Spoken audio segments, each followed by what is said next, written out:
महाड पोलादपूर दरम्यानचा पूल कोसळल्यानंतर मुंबई गोवा महामार्गावरील अनेक ब्रिटिशकालीन पुलाच्या सुरक्षेचा मुद्दा उपस्थित झालाय।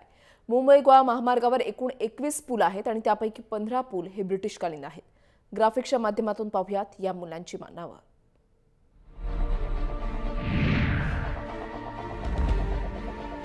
महाड येथे झालेल्या पूल दुर्घटनेनंतर ठाणे पोलिसांनी देखील त्याच पार्श्वभूमीवर ठाण्यातील जो कळवा ब्रिज आहे तो देखील आता वाहतुकीसाठी पूर्णपणे बंद केलेला आहे। तुम्ही पाहू शकता हाच तो ब्रिज आहे जो ब्रिटिशकालीन ब्रिज आहे। एकूण 125 वर्षांहूनही अधिक जुना हा ब्रिज आहे।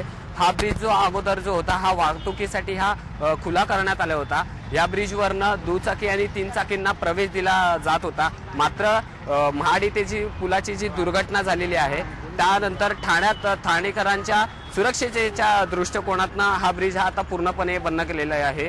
त्यामुळे हाच ब्रिजच्या बाजूला जो नवीन ब्रिज बांधलेला आहे हा संपूर्ण तुम्ही ब्रिज पाहू शकता। संपूर्ण जी वाहतूक आहे ही नवीन ब्रिजवरनं सुरू आहे। तोपर्यंत स्ट्रक्चरल ऑडिटचा रिपोर्ट ठाणे पोलिसांच्या हाती लागत नाही तोपर्यंत हा जो ब्रिटिशकालीन ब्रिज आहे हा संपूर्णपणे बंद राहणार आहे। त्यामुळे ठाणेकरांना जो प्रवास आहे तो संपूर्ण ह्या मोठ्या पुलापर्यंत करण्यात आला आहे। ठाणेकरांना काही काळ तरी वाहतूक कोंडीचा सामना करावा लागणार आहे। जय महाराष्ट्र, निकेश शार्दूल, ठाणे।